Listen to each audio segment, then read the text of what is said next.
What's going on, everybody? I am Carter Moment at Carter Moment Instagram, King Carter Moment Twitter, both link in the description.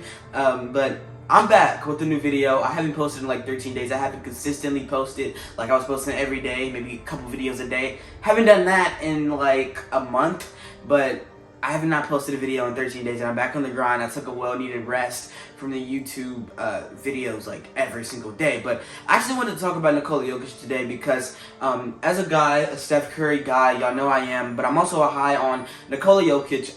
Y'all know this series is my bread and butter. I did a preview on the series in the first place. But I have a literal playlist of Nikola Jokic and Steph Curry. So these two players go hand in hand for my favorite player. Now, Steph Curry is a no-brainer as my favorite player, but they go hand in hand. It's like, oh, well, nobody else is on the same tier as Jokic and Steph. You get what I mean? So as a Warriors fan, I know some Nuggets fans are watching this, and I know a lot of people that follow me are Nuggets fans. So can I say this out of decency out of my heart before y'all go typing y'all real long paragraphs in the comments? Just wait on me. Look, let me just say this, like, I believe y'all will get eliminated tonight. And that's not just coming from the Warriors fan inside of me. That's kind of coming from the fact that I know basketball and I know how this sort of thing goes. Yeah, you have to come back from a 3-0 lead. We're seeing the Raptors do something close to that as we speak. But I don't think it'll happen, and I think the Warriors will probably close it out in Chase Center tonight. And I wanted to talk about where does Jokic go from here, because we've seen this Nuggets team, and they're not the best. And can I say this as well without y'all giving me a long paragraph? Look, I want you to challenge what I'm saying, but I don't want you to challenge me too hard. Look, I didn't put too much thought into this, but I actually don't think this Nuggets team could ever get to the point where they could win a championship. Now, I didn't do a bunch of research on their salary cap and stuff like that, but I don't know how they're looking on a standpoint of maybe bringing a player in of the caliber of Paul George. He's going to demand like $30 million. I'm not saying next year or anything. I'm just saying, like, generally, you look at a player of that caliber, like, who are they going to bring in? They signed Michael Porter Jr. for that big old contract. Way too big. Jamal Murray has a big enough contract. Nikola Jokic is Nikola Jokic. So what I'm thinking is, like, okay, they can't really improve their team from an aspect of that. So they're going to have to continue picking well and developing the players they already have. But they're injury prone. So the Nuggets can't really do much. So what does that mean for Nikola Jokic, their prime leader?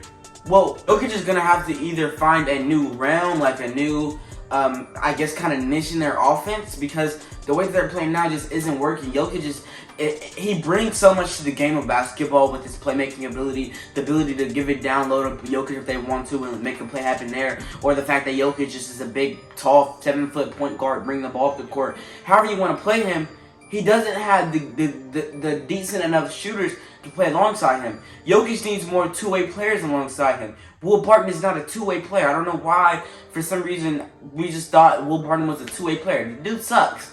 He's good at times, like we saw in the last game they played, Game 4, when they got that one against the Warriors.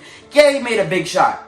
But he's inconsistent, and he's not two-way. He's a liability on the defensive side of basketball, in my opinion. Not because he can't guard a person one-on-one. Yeah, he can.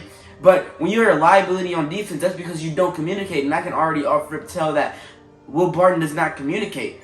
There's a lot of times where I see Will Barton, it may not be his defender, but it's like off a switch or something. And then after he does that switch, the player that he was guarding will get to the rim, and it's like, huh, you were guarding Jordan Poole at one time, and now you're guarding, who are you guarding now? You're guarding Klay Thompson, but Poole's at the basket. Why did you switch?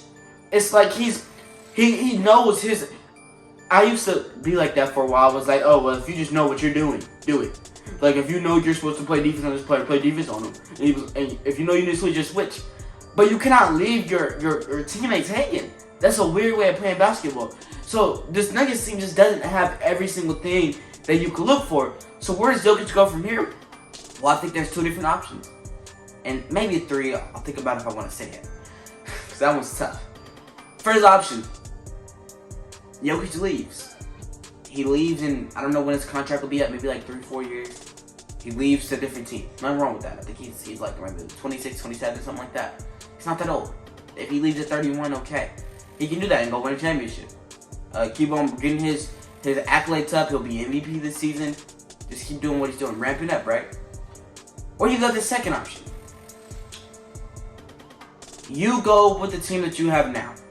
You literally just, go with the team you have now. Just keep trying to motivate your team to get better every single night they go out there. And maybe hope for one day eventually having the right GM, or maybe the GM they have now will get them maybe just enough role players to go out there and get the championship. That's number 2. And I said I didn't know if I wanted to say number 3, but I'll go ahead and say it. The third option, he goes the Damian Lillard route. He stays after another 4 years of nothing. He stays, gets his money, and lives in poverty for the rest of his career, as far as we know. Dame Lillard hasn't lived in poverty for the rest of his career because his career isn't over, but just based off of the circumstances of now, Jokic will be in that predicament. So there's 3 options, and you'd be like, okay, you're giving us 3 options. That I probably already knew that. Like, what is your point? This is why I don't watch teenagers on YouTube. Give me a second. So I think that out of these 3 options, the option that Jokic will eventually have to end up going with, and this one might sound crazy, and it's not the best option on the table, but Jokic needs to develop his team. Just keep developing. Jamal Murray is that guy. I believe Jamal Murray has Damian Lillard potential. I'm being so serious. He has that caliber potential. Wait on Murray. Wait on MPJ. Keep developing. Get rid of Will Barton. Make a few trades. They will be straight. End the video. That's gonna be this video, man. I hope you guys enjoyed. I'm finally back from the dead, and we're gonna be posting every single day. I think I said the last video, but we are gonna be posting every day. Get back on this grind. Maybe every other day. It depends. But we hit 1K. What was the goal? 1K before the summer. We're still hitting that. I got 2 weeks before.